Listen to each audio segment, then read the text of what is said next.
Welcome here into another episode of the News4JAGs podcast. Jamal St here alongside Alessandra Pontbriand. Alessandra, another day of joint practices, or just practices in the books.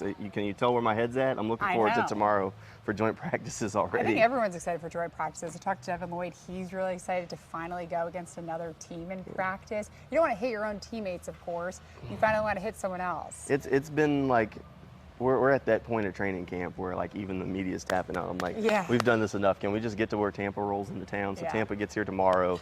Those are the big days. Today was a decent day. It was a little bit more competitive than maybe yesterday was. A lot of stuff going on as they kind of set the table and make sure everybody's ready. A few flash plays along the way.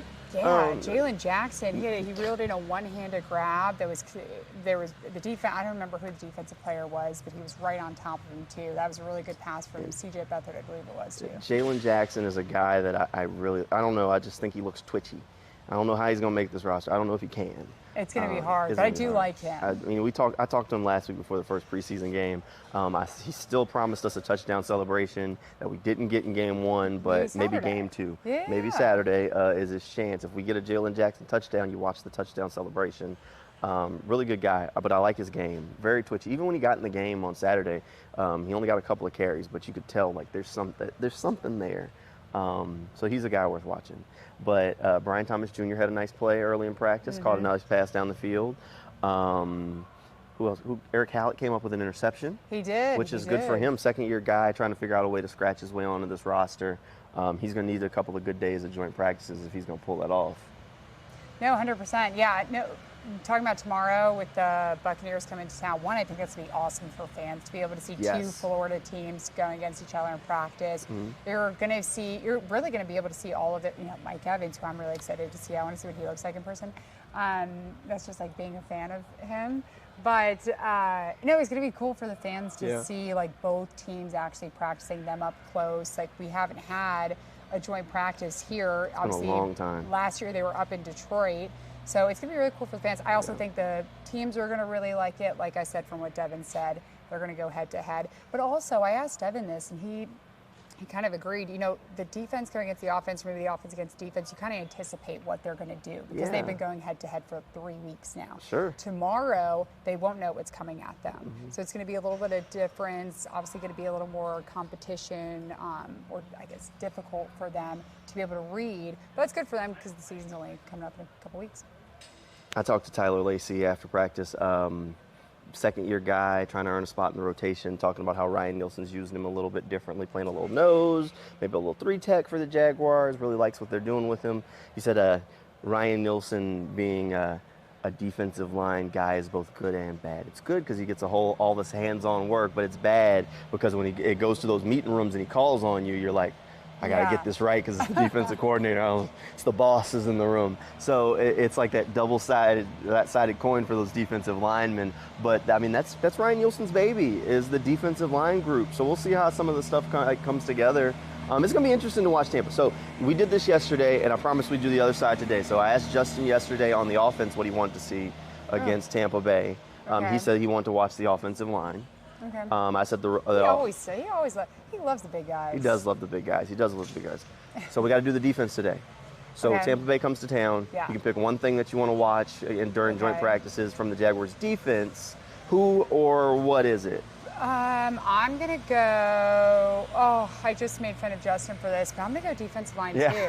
I really hope they can get to, Baker Mayfield? Yeah, I really hope they can at least touch him. Don't tackle him. I don't want anyone to get hurt, but at least touch him a few times. It would be good to see a pass rush and definitely some push from that defensive line group. I think I'll go a different spot. I kind of want to see the secondary hold up. I really want to see what Darnell Savage can do. I was thinking that. But I mean, guys like Jarian Jones and Ronald Darby are going to get tested by Mike Evans and that wide receiver core. That's a good one. Yeah, that's a good one too. I really want to see how the Jaguars secondary can hold up. I think that's worth watching, especially because the way last season that game went, Baker Mayfield and them were slicing and dicing that secondary up. So this is going to be different. They were playing a lot of zone then. They're going to play man this go around. I want to see how they hold up against a good wide receiver core and a quarterback that's kind of reached his own in the NFL. So I think that'll be interesting to watch. Those are the two practices. They're already sold out for fans. So if you haven't got one of those tickets yet, Sorry about it. Get on the black market. Yeah, get on the black market, go online, ask if you got them. But we'll have coverage of the practices over on News4JAGs, whether it's on TV or online on News4JAGs.com. Hey, and we got big interviews coming, especially tomorrow. Yeah, we got some good stuff coming your way. Don't spoil it yet. No. You got to come back tomorrow to find those out because we stacked it up pretty good. So we got some pretty good interviews to kind of wrap up what happens in these joint practices, some good perspectives next couple of days because these are big ones. I mean, I probably should look this up at this point because I keep saying it's been a long time since there have been joint practices in Jacksonville, but it's been a long time since there's been joint practices in Jacksonville. I mean, between Frank Frangie and Kevin Talley, who used to be our photographer, who had been to every Jaguars training camp ever, even him, he was like, I don't remember the last time there was joint practice. He knows there was one at some point. And he has a really good memory. And he's locked in. Yeah. So it's been a while since there was a joint practice here. I don't have the date. I need to go back in the crates and figure it out at this point because I keep saying that. But this will be fun. A lot of coverage. We'll have all the interviews. I mean, we roll out a lot of stuff, and we'll have it coming your way over the next couple of days. So you'll want to catch that. Plus, another preseason game coming on Saturday night this week. Yeah, 7:30 p.m. Saturday night this week.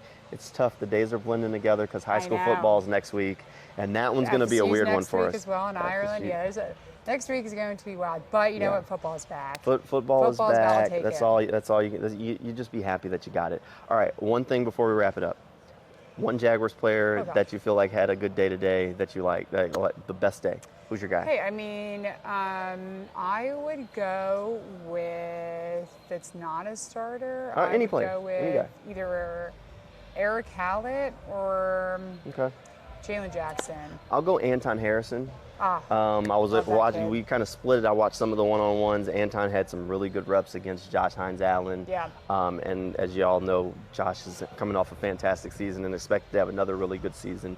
Anton had some really good reps against him, which is a good sign for what's next for Anton and a good sign for Trevor Lawrence and that Jaguars offensive line group. So I'll go Anton. There. So that'll pretty much do it for this podcast. Make sure you're back tomorrow. Joint practices. You won't want to miss it. We'll have plenty of coverage over on News4JAGs.com. Apparently, you can go to sports4jags.com too, and it's takes you to the same place. Things I'm learning, and I've been here 5 years. Who knows? Whatever. As long as you track down the content, it'll also be over on social media. Hey, thanks for hanging out with us, and we'll see you next time.